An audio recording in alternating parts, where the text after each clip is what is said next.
Hello friends, welcome to the Royal Educare YouTube channel. আগের দুটো ভিডিওতে আমরা ক্লাস 7-এর রয় অ্যান্ড মার্টিন কোশ্চেন ব্যাংকের দুটো সেট করেছিলাম। আজকে 3 নম্বর সেটটা সলিউশন করব। 3 নম্বর সেটের প্রথম অঙ্কটা কি আছে? একের দাগ আছে, 5-এর সাথে সাথে কত গুণ করলে 2 পাবো। 5-এর সাথে সাথে কত গুণ করলে 2 পাবো। তাহলে এখানে দুটো সংখ্যার মধ্যে একটা হচ্ছে 5-এর সাত এবং গুণফল হচ্ছে 2। প্রশ্ন হচ্ছে 5-এর সাথে কত গুণ করলে 2 পাবো। তাহলে এখানে গুণফল 2 আর একটা সংখ্যা দেওয়া আছে, তাহলে অপর সংখ্যাটা বের করতে হবে। তাহলে কি করে পাবো? যখন গুণফল দেওয়া আছে আর একটি সংখ্যা দেওয়া আছে, অপর সংখ্যা পাবো ভাগ করে। তাহলে গুণফলকে একটা সংখ্যা দিয়ে ভাগ করতে হবে। তাহলে এখানে লিখবো গুণ করতে হবে সমান,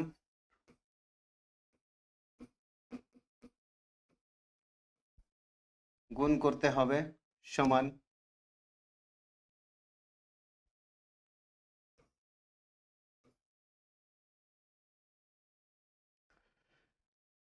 এখানে গুণফল কত আছে? 2।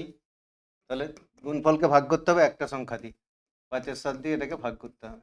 2 ভাজিত 5-এর সাত লিখলাম কি গুণ করতে হবে সমান 2 ভাজিত 5-এর সাত। এবার গুণটা করব, 2 গুণিত 5-এর সাতটা উল্টে 7/5 হবে সমান, গুণ করলে কত পাবো? এখানে কাটাকাটি হবে কিনা দেখবো, কাটাকাটি হচ্ছে না। তাহলে 7 দুগুণে 14/5, 14/5, 5টা লেখা ঠিক করে লিখে নিই।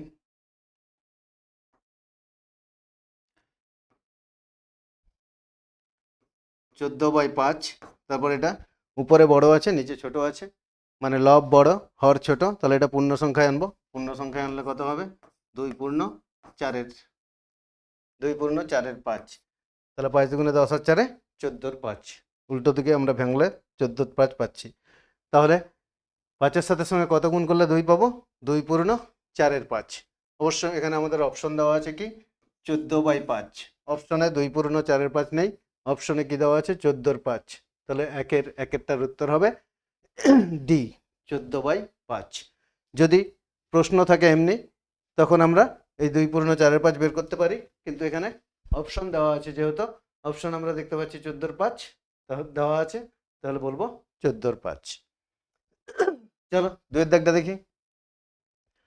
যদি পূর্বপদ ইজ লেস দেন উত্তরপদ হয়, পূর্বপদ ইজ লেস দেন, এই যে চিহ্নটা দেওয়া আছে, এটার অর্থ পূর্বপদ ছোট উত্তরপদ বড়। তাহলে সেই অনুপাতকে কি বলবো? তাহলে আমরা আগেই শিখেছি অনুপাত 3 প্রকার: গুরু অনুপাত, লঘু অনুপাত, সাম্যানুপাত। পূর্বপদ যখন বড় উত্তরপদ ছোট, সেটা লঘু অনুপাত হবে। পূর্বপদ ছোট উত্তরপদ বড়, তখন সেটা হবে গুরু অনুপাত, আর দুটো সমান হলে হবে সাম্যানুপাত। তাহলে এখানে কি দেওয়া আছে? এখানে পূর্বপদ ছোট উত্তরপদ বড় বলা আছে, তাহলে পূর্বপদ ছোট এবং উত্তরপদ বড় থাকলে লঘু অনুপাত হয়, তাহলে এটি লঘু অনুপাত হবে। তাহলে অপশন কি হবে? 2টার উত্তর হবে লঘু অনুপাত, অপশন সি। পারলাম বোঝাতে? চলো 3-এর অঙ্কটা দেখি। এ বি ও সি সংখ্যা তিনটি ক্রমিক সমানুপাতি হলে সংখ্যা তিনটির মধ্যে সম্পর্ক কি হবে? এ বি ও সি তিনটে সংখ্যা ক্রমিক সমানুপাতি হলে সংখ্যা তিনটার মধ্যে কি সম্পর্ক হবে? তাহলে আমরা জানি কি ক্রমিক সমানুপাতির ক্ষেত্রে প্রান্তীয় পদ দুটির গুণফল সমান মধ্যপদের স্কয়ার হয়। তিনটি সংখ্যা যখন ক্রমিক সমানুপাতি হয়, তখন প্রান্তীয় পদ দুটির গুণফল সমান মধ্যপদের স্কয়ার। তাহলে এখানে সংখ্যা তিনটি কি কি দেওয়া আছে?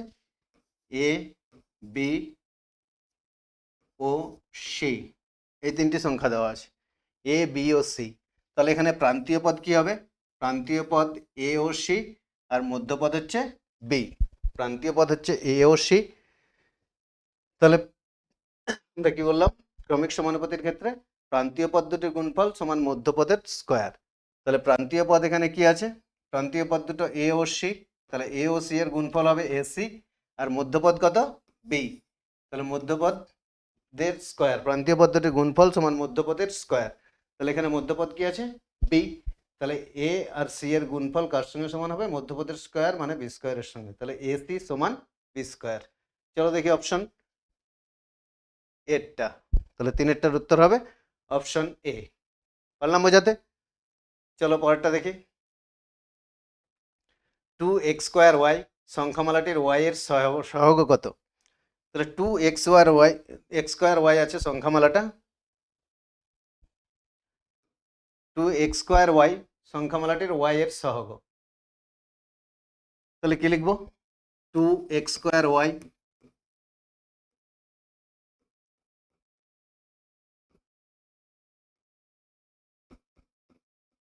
সংখ্যামালাটির y এর সহগ হবে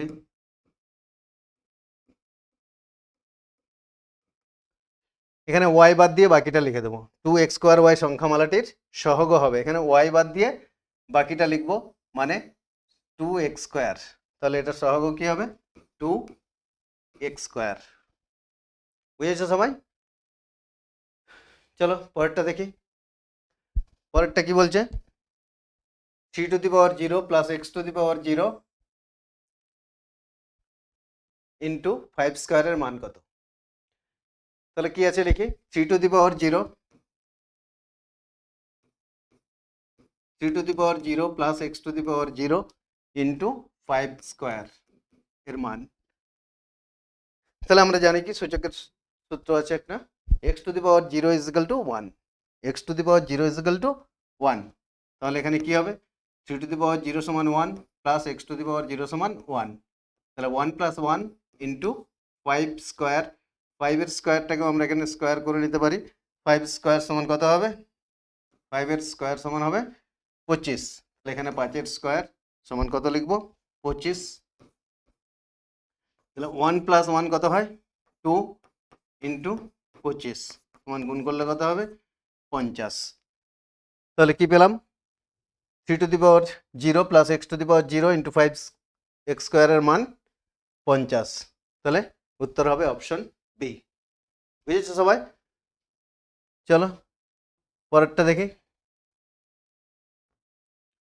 পরের 6-এর দাগে কি আছে? 6-এর দাগে আছে y = -5 হলে y + 5/4 এর সংখ্যামালার মান কত? তাহলে y সমান দেওয়া আছে -5, y + 5/4 এই সংখ্যামালার মান নির্ণয় করতে হবে। চলো সংখ্যামালাটা লিখি।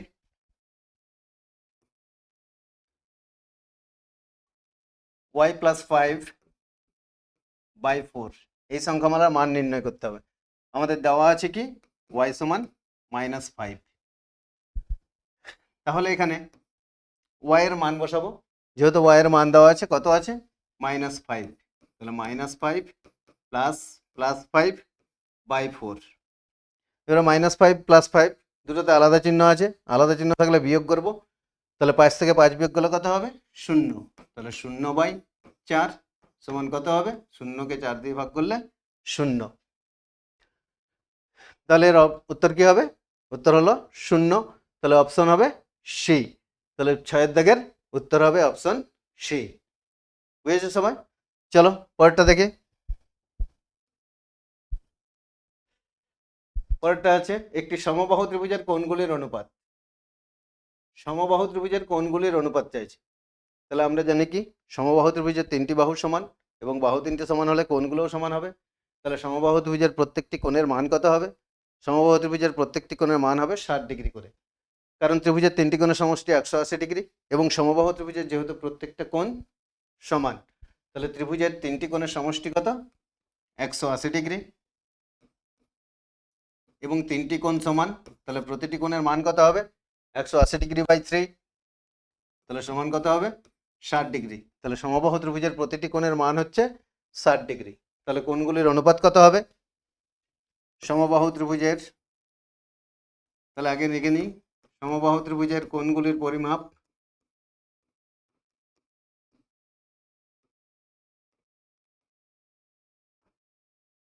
সমবাহু ত্রিভুজের কোণগুলির পরিমাপ সমান 60 ডিগ্রি, 60 ডিগ্রি, 60 ডিগ্রি। অতএব এদের অনুপাত সমান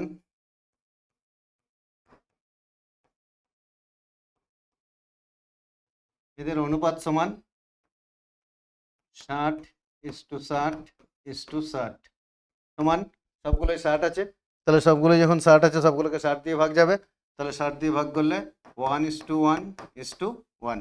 তাহলে সমবাহু ত্রিভুজের কোণগুলির অনুপাত কত হবে? 1:1:1। তাহলে অপশন কি হবে? Option B. তাহলে 7 দাগেরটার উত্তর হবে অপশন বি, 1:1:1। বললাম বোঝাতে? চলো পরেরটা দেখি। পরেরটা হচ্ছে 90 ডিগ্রি কোণকে পরপর দুবার সমদ্বিখণ্ডিত করলে যে কোণটি উৎপন্ন হবে তার মান কত হবে? তাহলে 90 ডিগ্রি কোণকে যদি একবার সমদ্বিখণ্ডিত করি তাহলে কি হবে? 90 ডিগ্রি কোণকে একবার সমদ্বিখণ্ডিত করলে পাবো কত? 90/2 সমান 45 ডিগ্রি। আবার 45 ডিগ্রিকে যদি দুভাগে ভাগ করি, কারণ এখানে বলা হচ্ছে কি 90 ডিগ্রি কোণকে পরপর দুবার সমদ্বিখণ্ডিত করা হচ্ছে, তাহলে একবার সমদ্বিখণ্ডিত করলে প্রত্যেকটা কোণ হবে 45 ডিগ্রি করে। আবার এই 45 ডিগ্রি কোণ দুটোকে আবার সমদ্বিখণ্ডিত করব, দিলে কত হবে?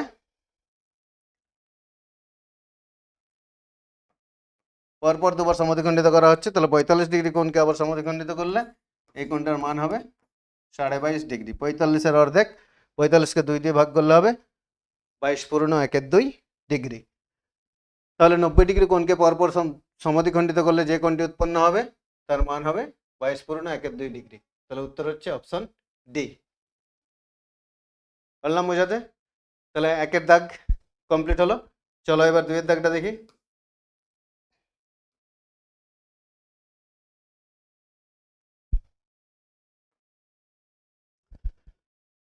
2-এর দাগে কি বলছে?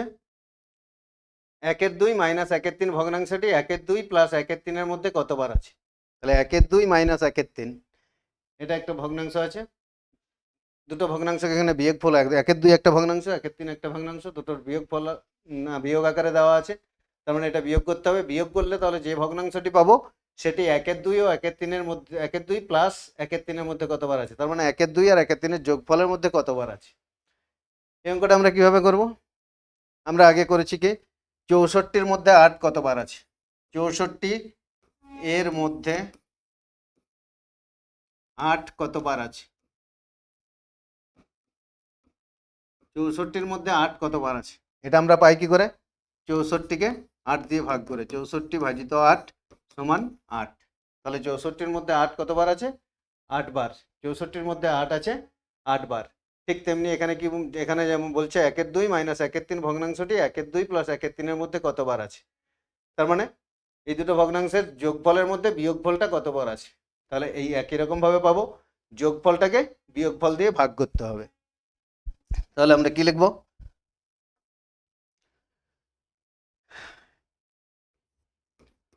1/2 - 1/3 ভগ্নাংশটি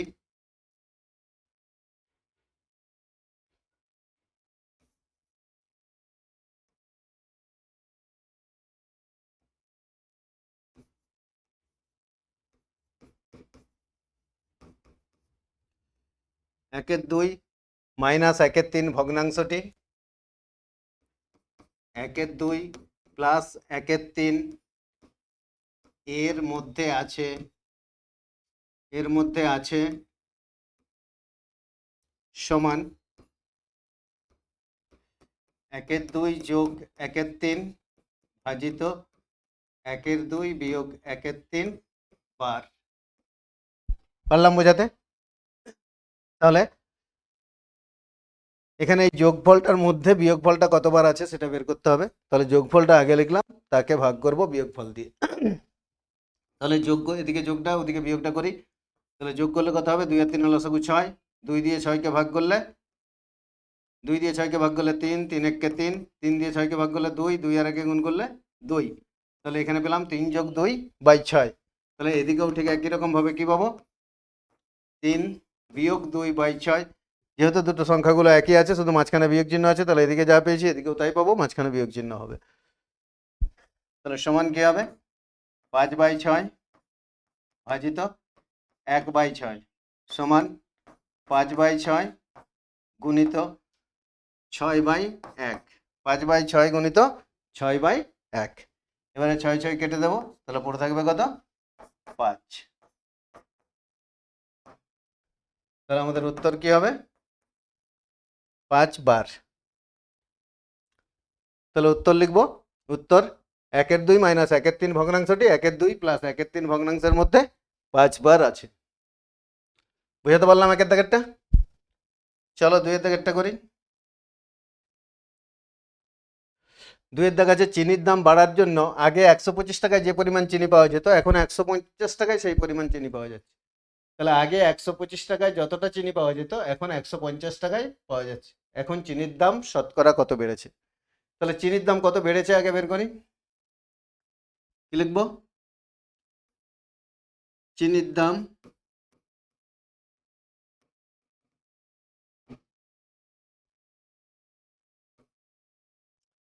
চলো লিখি এখন চিনির দাম বেড়েছে সমান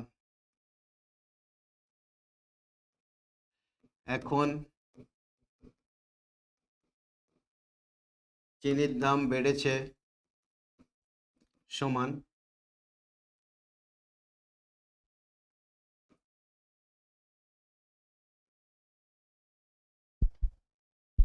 এখন চিনির দাম বেড়েছে সমান। তাহলে আগে 125 টাকায় যে পরিমাণ চিনি পাওয়া যেত এখন সেটা পাওয়া যাচ্ছে 150 টাকায়। তাহলে চিনির দামটা বাড়ছে কতটা? 150 বিয়োগ 125 সমান 25 টাকা। 150 থেকে 125 যদি বিয়োগ করি তাহলে পাচ্ছি কত? 25 টাকা। তাহলে এখন চিনির দাম কত বেড়েছে? 25 টাকা।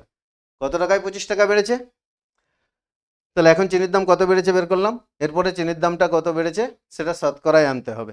তাহলে এটা আমরা দুরকম ভাবে করতে পারি, যার যেটা সহজ লাগবে সে সেই নিয়মটাতে করবে। দেখো এখন চিনির দাম বেড়েছে, তাহলে আবার এই কথাটাই লিখবো, দিয়ে একেবারে শতকরা বের করে ফেলবো। এখন চিনির দাম বেড়েছে,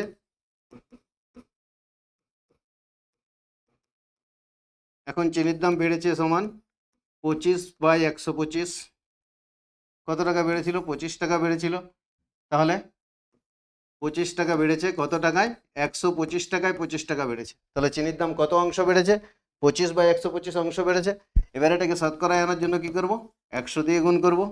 তাহলে এত পার্সেন্ট সমান, এটা কাটাকাটি করব, 25 দিয়ে 125কে কাটলে 5, 5 দিয়ে 100কে কাটলে 20, তাহলে সমান 20%। তাহলে সমান হবে 20%। চিনির দাম এখন কত বেড়েছে? 20%। আমরা একটু অন্যভাবে একটু সহজ পদ্ধতিতে অঙ্কটা করতে পারি ঐকিক নিয়মের সাহায্যে। তখন কি লিখব? 125 টাকায় 125 টাকায় চিনির দাম বাড়ে, 125 টাকায় চিনির দাম বাড়ে 25 টাকা।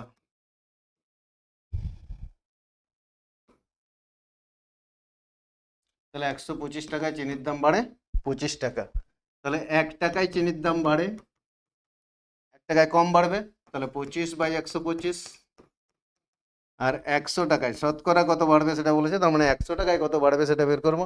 তাহলে 100 টাকায় চিনির দাম বাড়ে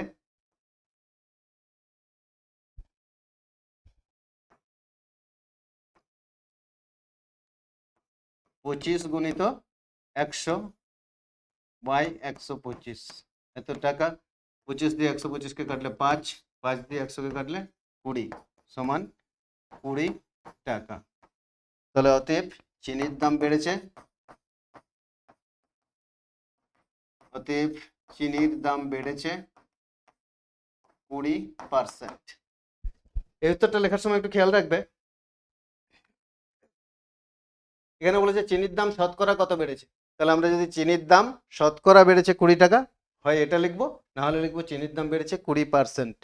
শতকরা লিখবো আবার পার্সেন্ট চিহ্ন দেবো, দুটোই কখনোই করবো না। হয় লিখবো শতকরা, শতকরা লিখলেও লিখবো শতকরা 20 টাকা বেড়েছে, আর না হলে লিখবো চিনির দাম 20% বেড়েছে। পারলাম বোঝাতে? এই কথাটা খেয়াল রাখবে। চলো পরের অঙ্কটা দেখি।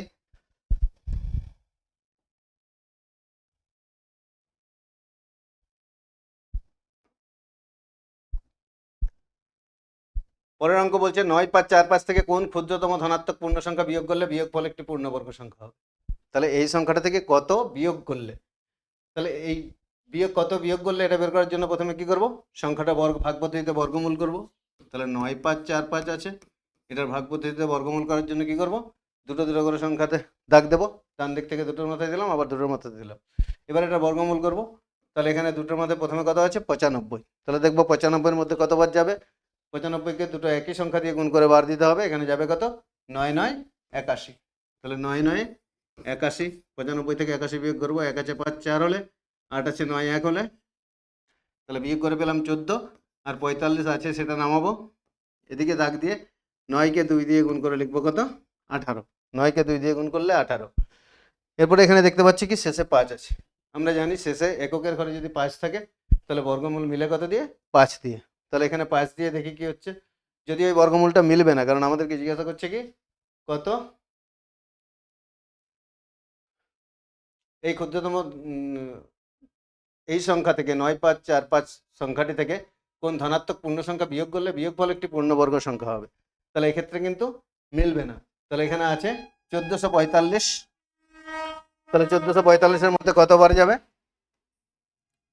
আমরা এখানে 18 পেয়ে আছি, 9কে 2 দিয়ে গুণ করে 18 পেয়েছি। এখানে 7 বসিয়ে গুণ করি, 7 বসালে তাহলে 107 হবে। 7 দিয়ে গুণ করলে 7 7 49, 9 হাতে 4, 7 8 56, 4 60, 0 হাতে 6, 7 7 8 6 13। তাহলে কত হচ্ছে? 1309। এখানে আছে 1445। তাহলে দেখি 8 যাবে কিনা। 8 বসালে হবে 188, তাকে 8 দিয়ে গুণ করি। 8 8 64, 4 হাতে 6, 8 8 64 6 70, 0 হাতে 7, 8 কে 8 সাথে 15। তাহলে এটা বেশি হয়ে যাচ্ছে। এখানে যদি 8 বার দিই তাহলে গুণ করে দেখলাম কি এটা বেশি হয়ে যাচ্ছে। 188 হবে, 188 8 দিয়ে গুণ করলে 1504, কিন্তু আমাদের এখানে আছে কত? 1445। তাহলে আমরা কতবার দেব? 7 বার দেব। 7 দিলে কত হবে? 1309। তাহলে বিয়োগটা করব। 9 আছে 15, 6 হলে, একটা এখানে আসছে, 1 আছে 4, 3 হলে, 3 আছে 4, 1 হলে, তাহলে বিয়োগ করে কত পেলাম? 136। মানে এটা হচ্ছে ভাগশেষ। তাহলে কি উত্তর কত হবে? 136। তাহলে কি লিখবো উত্তর? 9 5 4 5 থেকে 9 5 4 5 থেকে 136 ক্ষুদ্রতম ধনাত্মক পূর্ণ সংখ্যা বিয়োগ করলে, ক্ষুদ্রতম ধনাত্মক পূর্ণ সংখ্যা বিয়োগ করলে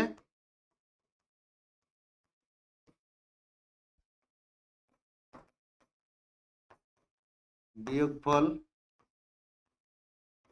পূর্ণবর্গ সংখ্যা হবে।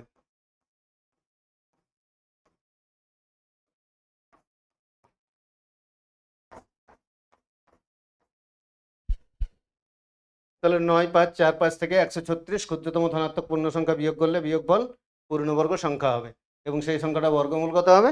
97। পারলাম বোঝাতে? চলো পরের অঙ্ক দেখি। একটি ট্রেনিং সেন্টারে 1050 জন ব্যক্তি ট্রেনিং নিতে এসেছেন। তাদের 3টি বড় হল ঘরে 11:3:3:1:2 অনুপাতে বসতে দেওয়া হয়েছে। প্রতি হল ঘরে কতজন বসেছেন?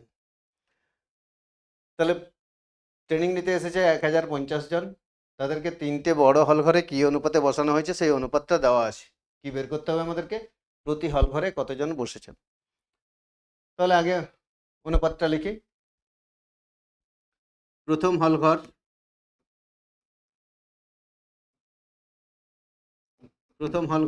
ইস টু দ্বিতীয় হল ঘর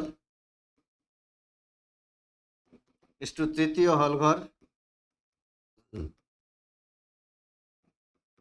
প্রথম হল ঘর ইস টু দ্বিতীয় হল ঘর ইস টু তৃতীয় হল ঘর সমান 11:3:3 পূর্ণ 1/2 সমান 11:3:3 দুগুণে 6 আর 1 7/2। তাহলে 3 পূর্ণ 1/2 এটা পূর্ণ সংখ্যা আছে, পূর্ণ সংখ্যাটা ভাঙলাম, কত পেলাম? 7/2। তাহলে এবার আমরা জানি কি পূর্ণ সংখ্যার অনুপাতে নেই, এটা দেখতে পাচ্ছি এখানে দুটো পূর্ণ সংখ্যা আছে, পরেরটা কি আছে? ভগ্নাংশ আছে। তাহলে অনুপাতের মধ্যে যদি ভগ্নাংশ থাকে অঙ্ক করতে সুবিধা হবে। আগে এটাকে পূর্ণ সংখ্যার অনুপাতে নিয়ে চলে আসি। তাহলে পূর্ণ সংখ্যার অনুপাতে আনার জন্য কি করতে হবে? 11-র নিচে কিছু নেই মানে 1 আছে, 3-এর নিচে কিছু নেই মানে 1 আছে, তাহলে 7-এর নিচে আছে কত? 2। তার মানে এখানে হরগুলো হচ্ছে 1 1 এবং 2। 1 1 এবং 2 এর লসাগু কত? 1 1 এবং 2 এর লসাগু হবে 2। তাহলে এই সব সংখ্যাগুলোকে 2 দিয়ে গুণ করব। তাহলে 11 গুণিত 2 অনুপাত 3 গুণিত 2 অনুপাত 7/2 গুণিত 2। তাহলে এবারে গুণগুলো করলে কি পাবো? 11 দুগুণে 22 অনুপাত 3 দুগুণে 6 অনুপাত এখানে 2 2 কাটলে কত হবে 7। তাহলে অনুপাতটা কি হলো 22:6:7। এবারে এই তিনটি ঘরের আনুপাতিক ভাগহার বের করব। তাহলে আনুপাতিক ভাগহার বের করেও করতে পারি, আবার একবারেও করে দিতে পারি আমরা। তো তোমরা আনুপাতিক ভাগহারের অঙ্ক প্রথম করছো, তাহলে আনুপাতিক ভাগহার বের করেই করবে। তাহলে এরপরে কি লিখবো, প্রথম হল ঘরের আনুপাতিক ভাগহার।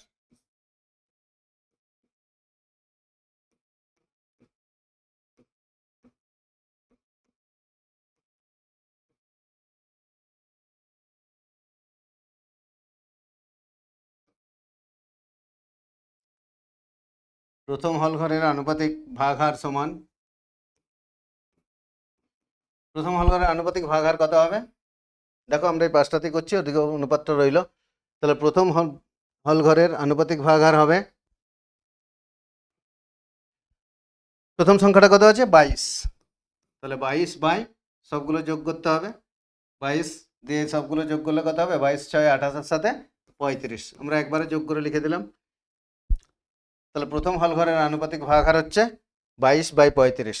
এবার কি লিখবো, দ্বিতীয় হল ঘরের আনুপাতিক ভাগহার। দ্বিতীয় হল ঘরের আনুপাতিক ভাগহার সমান, দ্বিতীয় সংখ্যাটা কত আছে 6, তাহলে উপরে হবে 6, নিচে হবে কত 35। তিনটে যোগ করলে 22 6 28 সাথে 35। আর তৃতীয় হল ঘরের আনুপাতিক ভাগহার সমান, শেষের সংখ্যাটা কত আছে 7, তাহলে এখানে হবে 7/35। শেষের সংখ্যাটা আছে 7, তাহলে এখানে হবে 7/35। তাহলে তিনটে হল ঘরের আনুপাতিক ভাগহার পেয়ে গেলাম। এরপরে কোন হল ঘরে কতজন বসবে সেটা বের করব। তাহলে কোন হল ঘরে কতজন বসবে এটা পাঁচটায় বের করি। তাহলে প্রথম হল ঘরের আনুপাতিক ভাগহার কত পেয়েছি 22/35, আর মোট কতজন এসেছে 1050। তাহলে কি লিখবো, 1050 জনের মধ্যে 1050 জনের মধ্যে প্রথম হল ঘরে বসবে, প্রথম হল ঘরে বসবে সমান 1050 গুণিত 22/35, 22/35 জন প্রথম হল ঘরে বসবে 1050 গুণিত 22/35। তাহলে এবার এটা দিয়ে কাটবো, 35 দিয়ে এটাকে কাটলে কত হবে 3 হবে, 3 5 15 5 7 1 3 3 9 1 10। তাহলে 35 দিয়ে 105কে কাটলে পাচ্ছি 3, আর 105-এর পরে আরও একটা শূন্য আছে, তাহলে সেই শূন্যটা বসাবো। এরপরে এই 30 আর 22 গুণ করে লিখবো, ঠিক আছে। তাহলে আনুপাতিক ভাগহার যখন বের করা হয়ে গেছে, কোন হল ঘরে কত বসবে বের করার জন্য কোনো সমস্যা নয়, মোট জনসংখ্যাকে আনুপাতিক ভাগহার দিয়ে গুণ করতে হবে। তাহলে মোট 1050 জন এসেছে, 1050 গুণিত 22/35, 35 দিয়ে 1050কে কাটলাম, 30 হলো, 30 আর 22-এ গুণ করলে হবে 22 3 66 আর 0, তাহলে 660 জন। এরপরে দ্বিতীয় হল ঘরেরটা বের করব।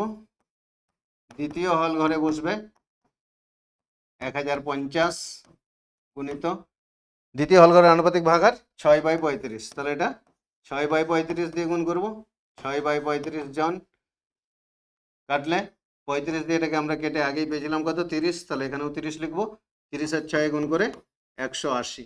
তাহলে দ্বিতীয় হল ঘরে বসবে কতজন 180 জন। আর তৃতীয় হল ঘরে কতজন বসবে, তৃতীয়টা বের করে ফেলি। তৃতীয় হল ঘরে বসবে সমান 1050 গুণিত 7/35, 7/35 এত জন সমান কি হবে 35 দিয়ে রেখে কাটলে 30, 30-এর সাথে গুণ করলে 210। তাহলে তৃতীয় হল ঘরে কতজন বসবে 210 জন। আচ্ছা, এরকম অঙ্কগুলোর ক্ষেত্রে আমরা কি বলেছি, আমাদের উত্তরগুলো ঠিক হয়েছে কিনা বুঝতে পারবো কি করে, উত্তর ঠিক হয়েছে কিনা।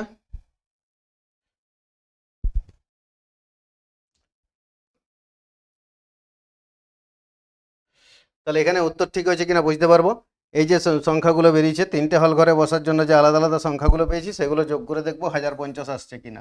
তাহলে এখানে কি কিগুলো পেয়েছি, 660, 180 আর 210। তাহলে 3টি হল ঘরে এই সংখ্যাগুলো পেয়েছি।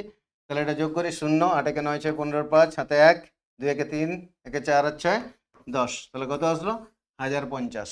তাহলে 3টি হল ঘরে 1050 জনকে বসানো হয়েছে। আমরা অনুপাত থেকে আনুপাতিক ভাগাহার বের করে কোন ঘর ঘরে কত বসবে সেটা বের করলাম। বের করে 3টে সংখ্যাকে যোগ করলাম, দেখলাম 1050 আসছে। তাহলে এর থেকে আমরা বুঝতে পারবো যে আমাদের অঙ্কটা ঠিক হয়েছে। পারলাম বোঝাতে? চলো পরের অঙ্কটা দেখি। প্রীতমের গল্পের বই ও পড়ার বইয়ের সংখ্যার অনুপাত 2:5। প্রীতমের গল্পের বই 4টি হলে পড়ার বই কতগুলি? গল্পের বই ও পড়ার বইয়ের সংখ্যার অনুপাত দেওয়া আছে 2:5, আর গল্পের বই বলে দিয়েছে 4টি। তাহলে চলো অঙ্কটা করে ফেলে।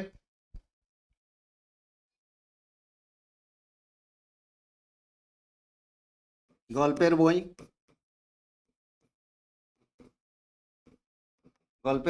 পড়ার বই, গল্পের বই পড়ার বই সমান কত বলা আছে? 2:5, 2:5। তাহলে গল্পের বই ও পড়ার বইয়ের অনুপাত 2:5, এটাকে এইভাবে লিখে নিলাম। এরপরে কি করব? গল্পের বই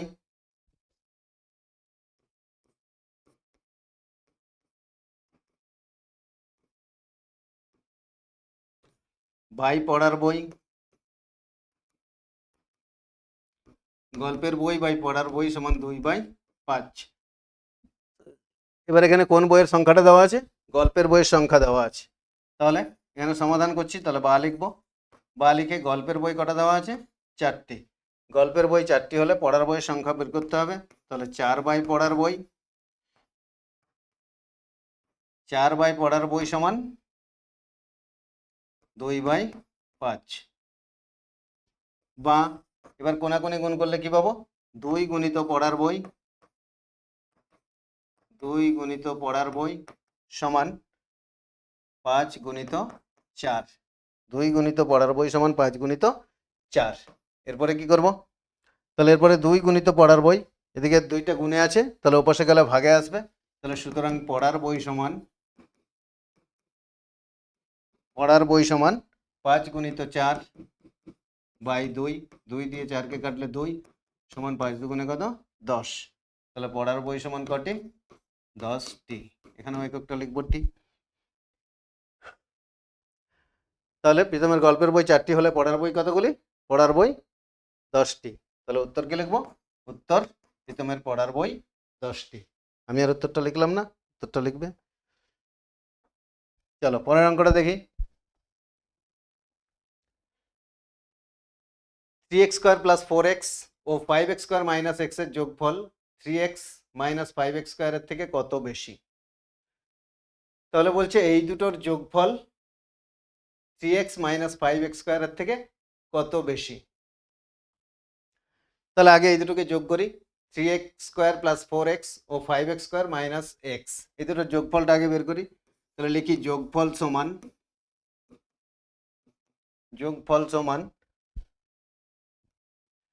কি হবে? যোগফল সমান 3x square plus 4x, 3x square plus 4x, আরেকটা কি আছে? তাহলে 3x স্কোয়ার প্লাস 4x লিখলাম, প্লাস চিহ্ন দিয়ে পরের সংখ্যাটা লিখবো 5x square minus x, 5x square minus x। তাহলে এই দুটোর যোগফল বলছে 3x মাইনাস 5x স্কোয়ারের থেকে কত বেশি। তাহলে আগে যোগফলটা বের করে নিচ্ছে। এই দুটোকে যোগ চিহ্ন আকারে লিখলাম। এবার ব্র্যাকেট তুলে দিই। 3x square plus 4x plus 5x square minus x। এবার দেখো এখানটা x স্কোয়ার আছে, এখানে x স্কোয়ার আছে, তাহলে x স্কোয়ার যোগ করতে হবে। এখানে বীজগণিতের ক্ষেত্রে যোগের ক্ষেত্রে কি দুটো একই চিহ্ন থাকলে যোগ করব, আলাদা চিহ্ন থাকলে বিয়োগ করব। তাহলে এখানে দুটো একই চিহ্ন আছে, যোগ করব। 5 আর 3 যোগ করলে 8 আর x স্কোয়ার সঙ্গে হবে। তাহলে এই দুটো যোগ করে পেলাম 8x স্কোয়ার। আবার দেখতে পাচ্ছি দু জায়গাতে x আছে, প্লাস 4x মাইনাস x। তাহলে এখানে দেখো দুটো আলাদা চিহ্ন আছে, একটা প্লাস আছে একটা মাইনাস আছে। তাহলে আলাদা চিহ্ন থাকলে কি করতে হবে? বিয়োগ করতে হবে। তাহলে 4x থেকে x বিয়োগ করলে, মানে x মানে এখানে কত আছে? 1। তাহলে 4 থেকে 1 বিয়োগ করলে 3। আর আলাদা চিহ্ন থাকলে বিয়োগ করতে হবে, এবং কি বড় সংখ্যাটার সঙ্গে যে চিহ্ন থাকবে সেই চিহ্ন বসাবো। তাহলে এখানে এই দুটোর মধ্যে বড় কোনটা? 4x। 4x এর সঙ্গে কি আছে প্লাস আছে, তাহলে এখানে প্লাস চিহ্ন বসালাম, সঙ্গে কি বসাবো 4x থেকে 4x বিয়োগ করছি, তাহলে এখানে বসবে 3x। তাহলে এই দুটো যোগ করে পেলাম কি পেলাম x স্কোয়ার প্লাস 3x। এবার বলছে যে এত এত এর যোগফল এত এর থেকে কত বেশি, তার মানে যোগফল থেকে এটা বেশি হবে, এটা কত বেশি জিজ্ঞাসা করছে। তার মানে প্রশ্নটা যদি আমাদের এরকম থাকে 5 ও 8 এর যোগফল থেকে 5 ও 8 এর যোগফল 13 এর থেকে কত বেশি। প্রশ্নটা ভালো করে শুনবে কি বলছি, 5 ও 8 এর যোগফল 13 এর থেকে বা 15 ধরি, এখানে 5 ও 8 এর যোগফল 15 থেকে কত বেশি। তাহলে আমরা তখন কি পাবো 5 আর 8 এর যোগফল কত হবে 13। তাহলে 5 আর 8 এর যোগফলটা 13 না করে তাহলে বীজগণিতিক রাশি চলে আসবে, মাইনাস আসছে, আমরা এটা পাটিগণিতিক হিসাবে বিচার করছি। তাহলে 5 আর 8 এর যোগ করে কত হচ্ছে 13। তাহলে 5 আর 8 এর যোগফল 10 থেকে কত বেশি, আমাদের প্রশ্ন যদি এটা থাকে 5 ও 8 এর যোগফল 10 থেকে কত বেশি, তাহলে 5 আর 8 যোগ করে আমরা কত পাচ্ছি 13। তাহলে এই যোগফলটা 10 থেকে কত বেশি সেটা কি করে পাবো, 13 থেকে 10 বিয়োগ করব, 13 থেকে 10 বিয়োগ করলে কত হবে 3। তাহলে 5 ও 8 এর যোগফল 10 থেকে কত বেশি হচ্ছে 3। তাহলে কি করে পেলাম 5 আর 8 যোগ করে সেই যোগফল থেকে 10 বিয়োগ করে, অর্থাৎ যোগফল থেকে যে সংখ্যাটা থেকে বেশি জিজ্ঞেস করছে সেই সংখ্যাটা বিয়োগ করে। তাহলে আমরা এখানে কি করব, এই যোগফল থেকে এই সংখ্যাটাকে বিয়োগ করব, কারণ এখানে যোগফলটাই বেশি, যোগফলটা এই সংখ্যাটার থেকে কত বেশি সেটা জিজ্ঞাসা করছে। তাহলে যোগফল থেকে এটাকে বিয়োগ করতে হবে। তাহলে কি লিখবো, অতএব যোগফল বেশি সমান, অতএব যোগফলটি বেশি হবে, যোগফলটি বেশি হবে সমান। তাহলে আগে যোগফলটা লিখবো 8x স্কোয়ার প্লাস 3x, তার থেকে বিয়োগ করব কাকে, যে সংখ্যাটা দিয়েছে আমাদের প্লাস 3x, তাহলে বিয়োগ করব, বিয়োগ চিহ্ন দেবো, আর কি লিখবো 3x মাইনাস 5x স্কোয়ার। এবার এই বিয়োগটা করলেই পেয়ে যাব যোগফলটা কত বেশি। তাহলে বিয়োগটা আগের মতনই করব, এই ব্র্যাকেট তুলবো 8x স্কোয়ার প্লাস 3x, এখানে প্লাসে মাইনাসে মাইনাস 3x, আর মাইনাসে মাইনাসে প্লাস 5x স্কোয়ার। পারলাম বোঝাতে? দেখো এখানে প্রথমেরটা যেমন আছে সেরকমই থাকবে 8x স্কোয়ার প্লাস 3x, আর এই মাইনাস চিহ্নের জন্য এদিকের গুলো চিহ্ন চেঞ্জ হবে। তাহলে এটা প্লাসে মাইনাসে মাইনাস 3x, মাইনাসে মাইনাসে প্লাস 5x স্কোয়ার। এবার এক্স স্কোয়ার মিলেছে, তাহলে এই দুটো যোগ করব। এখানেও দেখতে পাচ্ছি কি দুটো একই চিহ্ন আছে, তাহলে দুটো একই চিহ্ন থাকলে যোগ করব, 8 আর 5 কত হবে 13, তাহলে 13x স্কোয়ার। আর এখানে এই দুটো একই আছে প্লাস 3x মাইনাস 3x, তাহলে প্লাস 3x মাইনাস 3x দুটো একই আছে, একটা প্লাস মাইনাস চিহ্ন, তাহলে এই দুটো কেটে দেবো, তাহলে এখানে থাকবে কত 13x স্কোয়ার। তাহলে উত্তর কি লিখবো, উত্তর 3x স্কোয়ার প্লাস 4x ও 5x স্কোয়ার মাইনাস x এর যোগফল 3x মাইনাস 5x স্কোয়ার চেয়ে 13x স্কোয়ার বেশি। পারলাম বোঝাতে?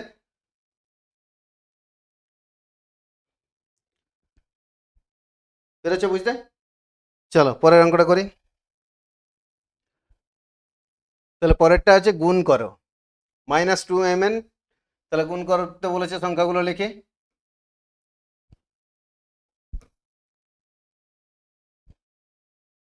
তাহলে -2mn into 1/6 m square n square plus 36 m square n square.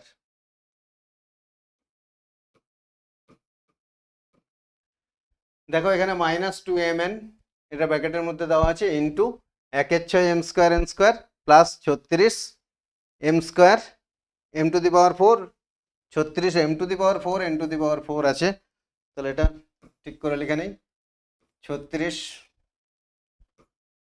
m to the power 4 n to the power 4। তাহলে এখানে এটা যেহেতু মাইনাস আছে এটা ব্র্যাকেট দেওয়া আছে, তাহলে -2mn এই দুটোর মাঝেই গুণ চিহ্ন আছে, এখানে কিন্তু যোগ চিহ্ন আছে, আবার এটা যে পুরোটার সঙ্গে গুণ করতে হবে এভাবে কোনো ব্র্যাকেটও দেওয়া নেই, তাহলে এখানে গুণ হবে কোন দুটো, এই দুটোই শুধু গুণ করব, এই দুটো গুণ করব, গুণ করার পর যদি যোগ হয় তাহলে ওটার সাথে যোগ করব। তাহলে আমাদের দেখতে পাচ্ছি এখানে গুণ চিহ্ন আছে এটা আর এটা, এই -2mn আর -1/6m²n², এই দুটোর মাঝে গুণ চিহ্ন আছে, এখানে এটা যোগ চিহ্ন আছে। তাহলে এটা কিন্তু এখানে পুরোটার সঙ্গে গুণ সেরকম ভাবে বলা নেই, এটা পুরোটার সঙ্গে গুণ যোগ করতাম তখন যখন পুরোটাতে যদি ব্র্যাকেট থাকতো। তাহলে এখানে ওইদিকে যোগ চিহ্ন আছে মানে এটা কিছু করতে হবে না, এটা এরকমই থাকবে, এটা ওটা গুণফলের সঙ্গে যোগ করব যদি যোগ করা যায়।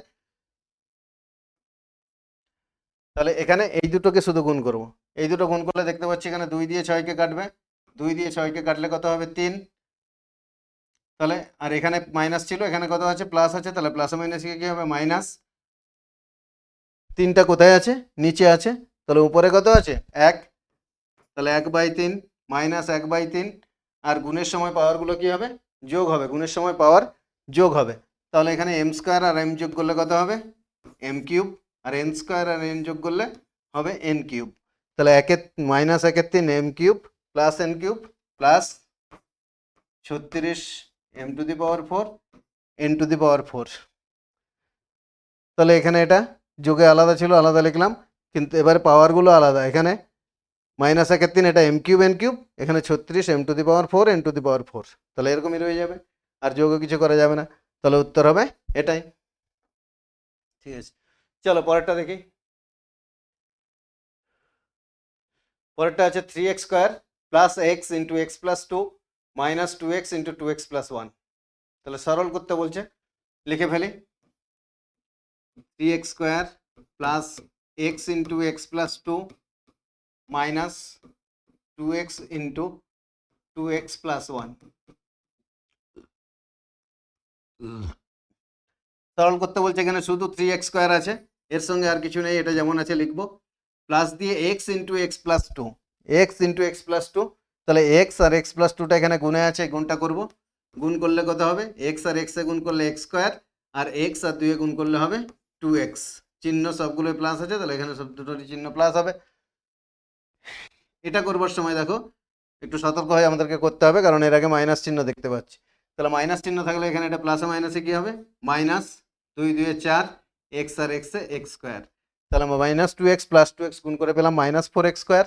এবারে -2x আর 1 গুণ করব, তাহলে -2x আর 1 গুণ করলে 2x আর 1 এ গুণ করলে 2xই হবে, কিন্তু চিহ্নটা প্লাসে মাইনাসে মাইনাস হয়ে যাবে, এখানে মাইনাস চিহ্ন আছে এখানে প্লাস আছে, তাহলে প্লাসে মাইনাসে মাইনাস।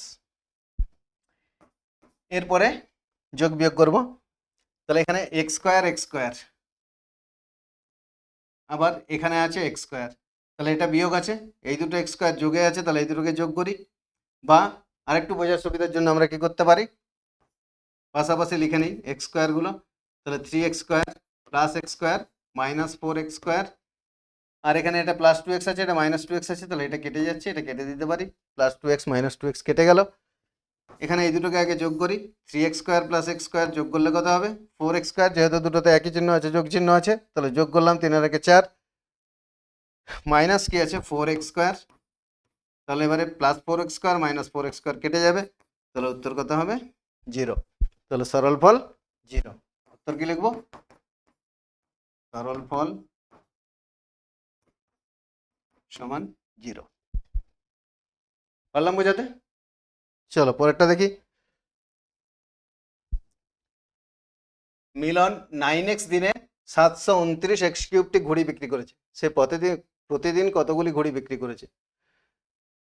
মিলন 9x দিনে ঘড়ি বিক্রি করেছে কতটি 729 x³।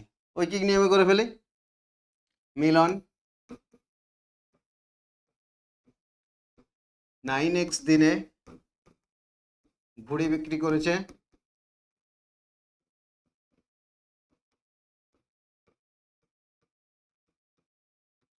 মিলন 9x দিনে ঘড়ি বিক্রি করেছে সমান 729 x³। 729 x³। মিলন 9x দিনে ঘড়ি বিক্রি করেছে 729 x³। এবার কি বলছে সে প্রতিদিন কতগুলি ঘড়ি বিক্রি করেছে, তাহলে অতএব মিলন একদিনে ঘড়ি বিক্রি করেছে, তাহলে 9x দিনে যতগুলো ঘড়ি বিক্রি করেছে একদিনে তার থেকে কম করবে, তাহলে কম হলে কি করব ভাগ করব, তাহলে 729 বাই 9x এতটি 729 x³ আছে, ওটা লিখবো 729 x³/9x। এবার x দিয়ে x³ কাটবো, x দিয়ে x³ কাটলে কত পাবো? x²। আর 9 দিয়ে 729 কাটবো, 9 দিয়ে 729 কাটলে কত পাবো? 9 8 72, 9 1 9, 81। তাহলে সমান কি হবে? 81 x²t। তাহলে কি পেলাম? মিলন যদি 9x দিনে এতটুকু 729 x³ ঘড়ি বিক্রি করে, তাহলে একদিনে ঘড়ি বিক্রি করবে 81 x²t। তাহলে এটাই উত্তর, লিখে ফেলবে। পারলে বুঝতে? চলো পরেরটা দেখি। পরেরটা একটা মান নির্ণয় করতে বলেছে। তাহলে যেটা দেওয়া আছে লিখে ফেলি। 3 গুণিত 7 স্কোয়ার গুণিত 2⁴ বাই 21 গুণিত 112। 3 × 7 স্কোয়ার × 2⁴ সমান 21 গুণিত 112। তাহলে এখানে যে সংখ্যাগুলোকে ভাঙা যাবে সেটাগুলো ভাঙি। প্রথমটা শুধু 3 আছে, 3 থাকবে। পরেরটা 7 স্কোয়ার আছে, ওটাই থাকবে। তারপরে 2⁴ ওটাই থাকবে, কারণ এগুলো সব মৌলিক সংখ্যাতেই আছে। এগুলো সব মৌলিক সংখ্যা, এগুলোকে আর ভাঙা যাবে না, এগুলো এরকমই থাকবে। নিচে কত আছে? 21 আছে। 21কে কত কত ভাঙা যাবে? 3 গুণিত 7 গুণিত আছে 112। 112কে কতই ভাঙবো? 112কে মৌলিক উৎপাদকে বিশ্লেষণ করলে কি পেয়েছি দেখে নিই। 112কে 2 দিয়ে দিলে 56, 2 দিয়ে দিলে 28, আবার 2 দিয়ে দিলে 14, আবার 2 দিয়ে দিলে 7। তাহলে কি পাচ্ছি? 4টা 2, 4টা 2 এর গুণফল আর 7। তাহলে 112কে ভেঙে পেলাম 2 গুণিত 2 গুণিত 2 গুণিত 2 গুণিত 7, 4টা 2 গুণিত 7। তাহলে এর থেকে কি লিখতে পারি? যেহেতু 4টা 2 এর গুণফল আছে, তাহলে লিখতে পারি 2⁴ × 7। তাহলে এখানে 21কে ভেঙে পেলাম 3 গুণিত 7, আর 112কে ভেঙে পেলাম 2⁴ × 7। এবার দেখতে পাচ্ছি কি কতগুলো আমাদের উপরে আছে, কতগুলো আছে নিচে। তাহলে নিচে যে সংখ্যাগুলো আছে সেগুলো ভাগে আছে, তাহলে গুণের সময় পাওয়ার যোগ হয়, ভাগের সময় পাওয়ার কি হবে? বিয়োগ হবে। তাহলে এখানে পাওয়ারগুলো বিয়োগ করব, বা আগে এই যে 3 3 কেটে যাচ্ছে, এটা কেটে নিতে পারি। এরপরে এই 7 আর 7 গুণ করলে কত পাবো? 7 স্কোয়ার পাবো। তাহলে এখানে 3 3 কেটেছে, ওটা কেটে নিয়েছি। উপরে কি আছে? 7 স্কোয়ার গুণিত 2 এর স্কোয়ার। নিচে কি পাবো? নিচে এই যে এখানে একটা 7 আছে, এখানে একটা 7 আছে, তাহলে 7 আর সাথে গুণ করলে কত পাবো? 7 এর স্কোয়ার। আর কি আছে? 2⁴ 2⁴ সরি, এখানে স্কোয়ার নয়, এখানে 2⁴ ছিল, 2⁴ ছিল। তাহলে পেলাম কি? এখানে 7 স্কোয়ার × 2⁴ ছিল, নিচে 7 আর 7 গুণ করলাম, তাহলে এটা হলো 7 স্কোয়ার × 2⁴। এবারে এই 7 স্কোয়ার কেটে দেবো, 2⁴ কেটে দেবো, তাহলে পড়ে থাকবে কত? 1। এভাবে না করে আমরা এভাবেও করতে পারি, যেহেতু সূচকের অঙ্ক, এভাবে করলেও আরও ভালো হয়। এই যে 7 স্কোয়ার × 2⁴/7 স্কোয়ার × 2⁴ আছে, তাহলে 7 পাওয়ারটা কত হবে? 2 বিয়োগ 1, 2 বিয়োগ 2, যেহেতু এটা 7 স্কোয়ার আর নিচে আছে 7 স্কোয়ার, তাহলে একটা উপরে একটা নিচে, মানে ভাগে আছে, তাহলে পাওয়ারগুলো বিয়োগ হবে 2 বিয়োগ 2, আবার ইন্টু দিয়ে 2⁴, এরও পাওয়ারগুলো বিয়োগ হবে 4 বিয়োগ 4, সমান কি হবে? 7⁴ × 2⁴ সমান 1 × 1 সমান 1। আমরা এভাবেও করতে পারি, এভাবেও করতে পারি। বললাম বোঝাতে? চলো পরেরটা দেখি। স্কেল ও পেন্সিল কম্পাসের সাহায্যে একটি 105 ডিগ্রি কোণ অঙ্কন করো ও নাম লেখো। স্কেল ও পেন্সিল কম্পাসের সাহায্যে 105 ডিগ্রি কোণ অঙ্কন করতে বলছে। তাহলে চাঁদা ব্যবহার করা যাবে না, আমরা চাঁদা ব্যবহার করে খুব সহজেই হয় জানি, কিন্তু এখানে চাঁদা ব্যবহার না করে স্কেল ও পেন্সিল কম্পাসের সাহায্যে 105 ডিগ্রি কোণ আঁকতে বলছে। তাহলে আমি এখানে শুধু হাতেই প্রসেসটা দেখাচ্ছি, একটু ভালো করে দেখে নাও, তোমরা স্কেল কম্পাস দিয়েই আঁকবে। তাহলে প্রথমে কি করতে হবে? যে কোনো একটা দাগ দিতে হবে। প্রথমে যে কোনো একটা দাগ দিলাম, তারপরে কম্পাসের সাহায্যে যে কোনো ব্যাসার্ধ নিয়ে, আচ্ছা এখানে নাম দিই বি, আর এখানে সি। এবারে কম্পাসের সাহায্যে যে কোনো ব্যাসার্ধ নিয়ে বি বিন্দুকে কেন্দ্র করে একটা বৃত্তচাপ আঁকবো, যে বৃত্তচাপটা এখানে বিসি সরলরেখাকে মনে করো ডি বিন্দুতে ছেদ করলো। এবার ডি বিন্দুকে কেন্দ্র করে পরপর দুবার দুটো বৃত্তচাপ আঁকবো ওই একই ব্যাসার্ধ নিয়ে। মনে রাখবে কম্পাস যেন ছোট বড় না হয়, ওই একই ব্যাসার্ধ নিয়ে ডি বিন্দুতে বসিয়ে একটা বৃত্তচাপ আঁকবো, আবার আরেকটা বৃত্তচাপ আঁকবো। তাহলে এটা হলো 60 ডিগ্রি, এটা 120 ডিগ্রি। এবার এগুলো মনে করো ই এবং এফ বিন্দু পেলাম। এবার এফ বিন্দুকে কেন্দ্র করে উপরের দিকে একটা বৃত্তচাপ আঁকবো, আর ই বিন্দুকে কেন্দ্র করে উপরের দিকে একটা বৃত্তচাপ আঁকবো। তাহলে এখানে কত ছিল? এটা 60, 120। এইভাবে যে আঁকলাম এটা কত পেলাম? এইভাবে স্কেল বসাবো, স্কেল বসিয়ে এখানে শুধু ছেদ বিন্দুটা নিয়ে নেব, এই বিন্দুটা আর এই বিন্দুটা যোগ করার জন্য। মনে করো এখানে নাম দিয়ে দিলাম জি। তাহলে জি আর বি বিন্দু যোগ করার জন্য স্কেল বসাবো, দিলে এখানে যে ছেদ বিন্দুটা পাবো শুধু ছেদ বিন্দুটা নিয়ে নেবো, এখানে পুরো দাগটা টানবো না। এটা কত ডিগ্রি কোণ হচ্ছে? 90 ডিগ্রি। তাহলে এটা ছিল 60, এটা 90, এটা 120। তাহলে 90 আর 120 ডিগ্রির মাঝে কত ডিগ্রি কোণ আছে? 30 ডিগ্রি কোণ আছে। এই 30 ডিগ্রি কোণকে যদি আমরা সমদ্বিখণ্ডিত করি তাহলে কত হবে? 15, 15। তাহলে 90 এর সাথে 15 যোগ করলে কত হবে? 105। পারলাম বোঝাতে? তাহলে এইভাবে আমরা যখন করছি, ডি বিন্দুকে কেন্দ্র করে যে কোনো মাপের ব্যাসার্ধ নিয়ে বৃত্তচাপ আঁকছি, সেটা হচ্ছে 60 ডিগ্রি কোণ। আবার এই বিন্দুকে কেন্দ্র করে যে কোনো মাপের ব্যাসার্ধ নিয়ে যখন আরেকটা বৃত্তচাপ আঁকছি, সেটা হচ্ছে 120। এবার 60 আর 120কে সমদ্বিখণ্ডিত করলে পেয়ে যাচ্ছি 90। এবার 90 আর 120-র মাঝে কত ডিগ্রি কোণ আছে? 30 ডিগ্রি কোণ আছে। এই 30 ডিগ্রি কোণকে সমদ্বিখণ্ডিত করলে প্রত্যেকটা হবে 90 করে, প্রত্যেকটা হবে 15 ডিগ্রি করে। এই 90-এর সঙ্গে 15 ডিগ্রি যদি যোগ করি তাহলে কত হবে? 105। তাহলে চলো এই কোণ দুটোকে সমদ্বিখণ্ডিত করি। তাহলে এখানে বসিয়ে অর্ধেকের বেশি ব্যাসার্ধ নিয়ে এদিকে বৃত্তচাপ, আর এখানে বসিয়ে উপরের দিকে বৃত্তচাপ। তাহলে দুটো বৃত্তচাপ একটা বিন্দুতে ছেদ করবে। এবারে এই বিন্দুটার এটা যোগ করে ফেলবো। তাহলে এখানে ছিল 90, আর এই দুটো হলো 15 করে। তাহলে 90 আর 15-তে 105। তাহলে এই কোণটা কত ডিগ্রি হলো? 105 ডিগ্রি। এখানে নাম দাও এ। তাহলে অতএব কোণ এ বি সি সমান 105 ডিগ্রি কোণ অঙ্কন করলাম।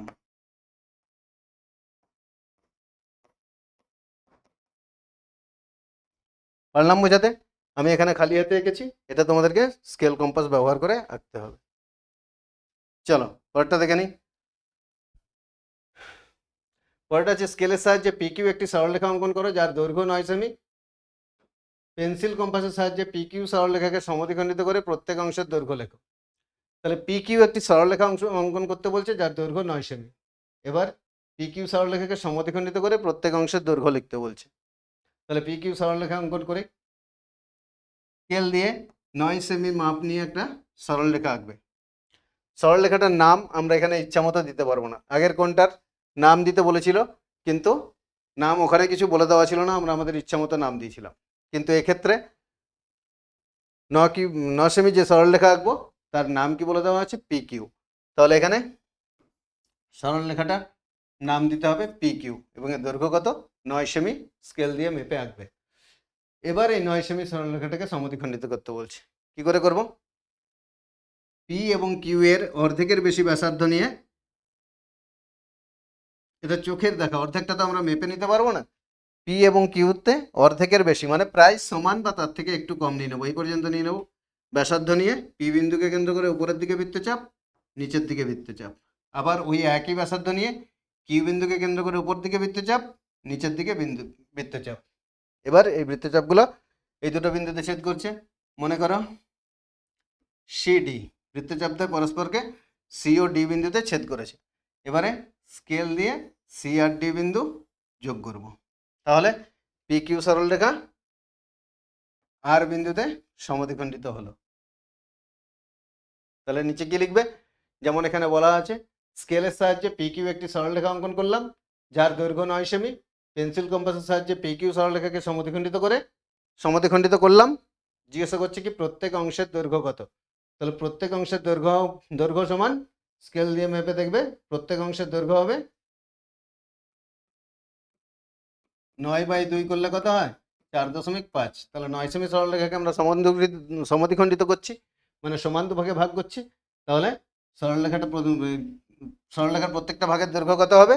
9কে 2 দিয়ে ভাগ করলে যা হয় 4.5। তোমাদের আঁকা যদি একদম ঠিকঠাক হয় দেখবে প্রত্যেকটা ভাগ 4.5 সেমি করে হচ্ছে। পারলাম বোঝাতে? তাহলে আজকে 3 নম্বর সেট শেষ করলাম। পরের ভিডিওতে 4 নম্বর সেট নিয়ে আলোচনা করব।